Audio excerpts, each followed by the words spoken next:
Thank you very much, Program Director. Your Excellency, Robert Dusi, Minister of Foreign Affairs and Cooperation and African Integration of Togo, and our gracious host, Your Excellency, Musa Faki Mahamat, Foreign Minister of the Republic of Chad and Chairperson of the Executive Council, Honorable Ministers, members of the Executive Council and other ministers, heads of delegations, Excellencies, representatives of the PRC, and Excellencies, representatives of the international organizations and UN agencies, the executive secretaries of REX, AU representatives and heads of AU liaison offices, Excellencies, senior officials from capitals, members of the diplomatic corps, captains of maritime industry and participants in the broad blue economy,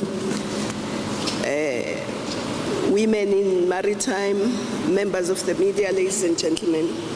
Let me from the outset thank the President, the government and the people of Togo for the warm hospitality and for the excellent facilities that have been extended to us for this meeting.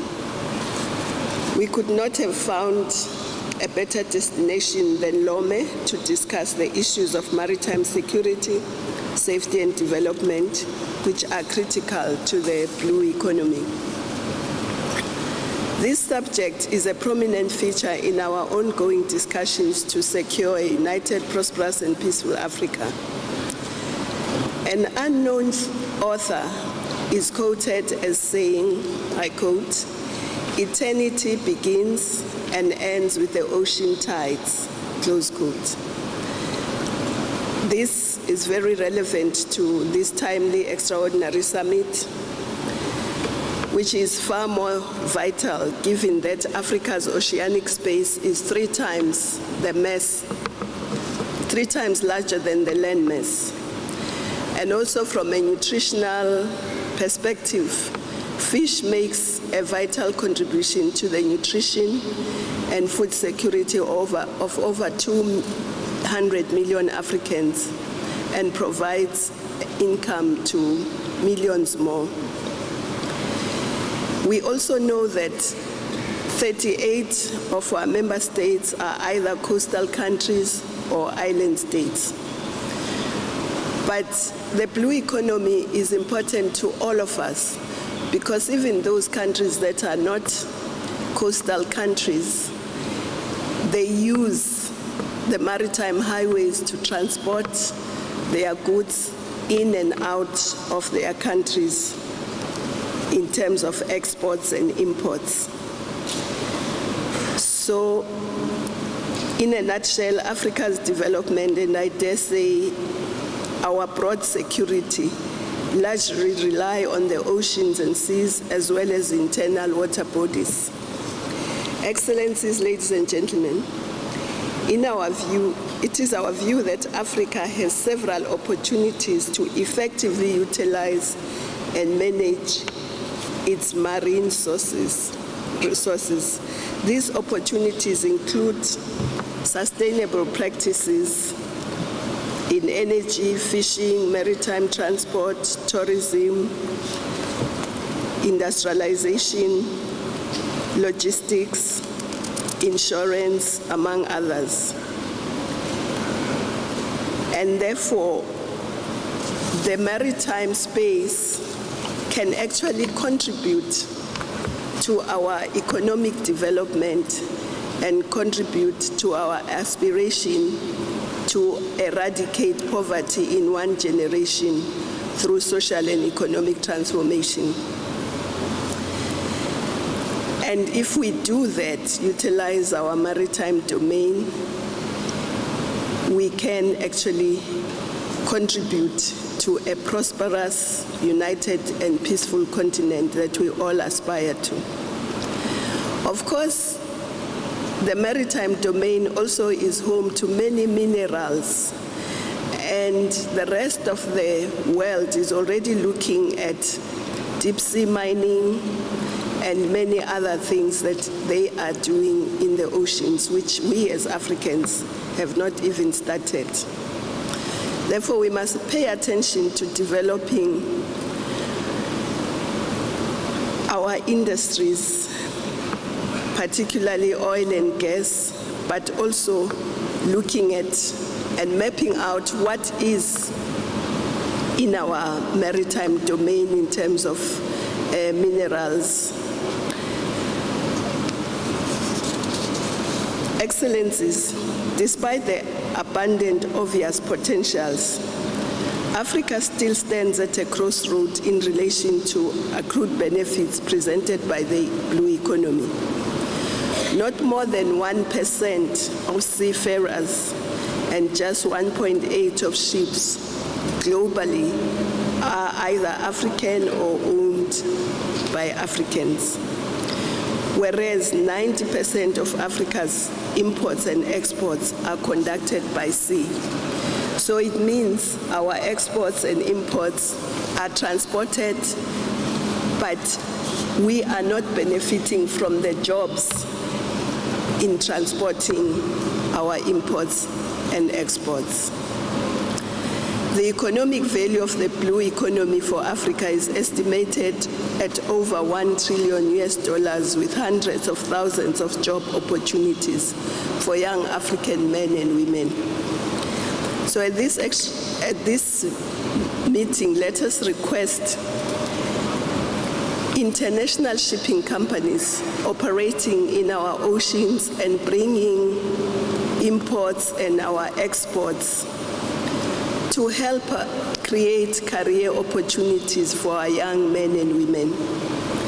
As a start, we could talk to them to train our young people in the jobs that are in the maritime and blue economy, and we can even ask them to employ them to work on the ships until we have our own. For instance, if I were to make an example, the Norwegian ship owners are the biggest ship owners in the world. They have the biggest fleet, and they cannot resource it with Norwegians. So they train a lot of young people from the East, Philippines, Thai, and others. But they bring exports and imports to Africa. So why can't we also say they must train our young people and they should also be working in that industry? So these are some of the things that we should do. And of course, increasingly, intense uses of the ocean, seas, and inland waters, combined with the effects of climate change and use of toxic substances in the exploitation of maritime resources, have also added pressure in the maritime environment. So as we know, the coastal and maritime ecosystem plays a significant and mitigating impact on climate change, as they could serve as carbon sinks. The paradox is that maritime and coastal areas in Africa are amongst the most vulnerable areas due to the fact that everybody else dumps what they want to dump in our seas. They do what they want to do in our oceans because we are not present, both in terms of protecting but also utilizing.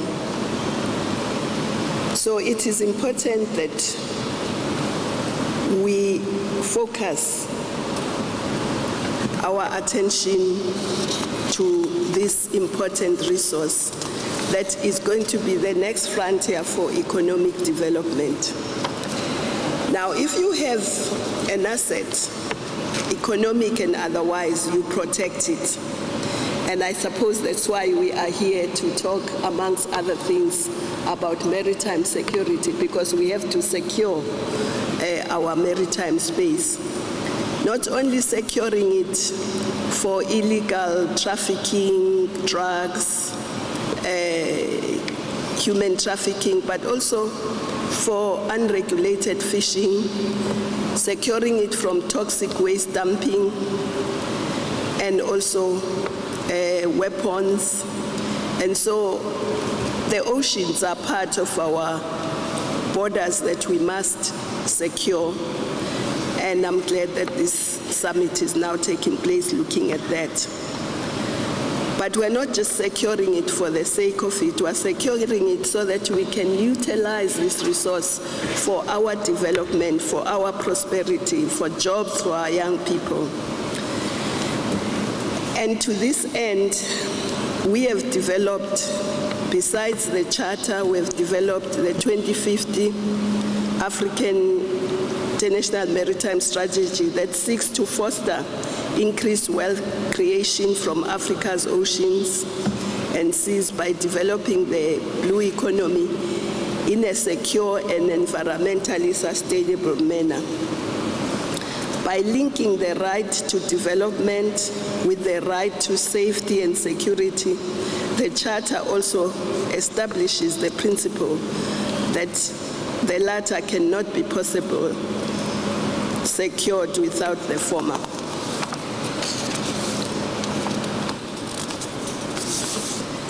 So this is entirely in line with our 50-year vision, Agenda 2063, the Africa we want, which envisages that we reach our full potential in a lifetime, establishing flourishing and prosperous societies. To advance this important cause, we must find a common ground and practical ways to realize these objectives. And we require actions and instruments that should address the governance of our oceans, seas, and waterways. Practically, I propose that we consider establishing a panel of legal experts, because it has come to our attention that a lot of African countries have not actually put a claim to their continental shelf. And it is important that we put a claim to this. And so maybe we could have a panel of legal experts that can assist those countries that may need assistance. We know some have done so, but actually those are in the minority. So we need more countries to claim this continental shelf. We must also pay attention to our collective nutrition, food security, and development. And we must also use the maritime domain for inclusive growth. And inclusive and participatory growth also means women must be involved in the blue economy. We know that women tend to be an afterthought in many areas, but we would like, as we are starting to focus on the blue economy, that women are part of this right from the beginning.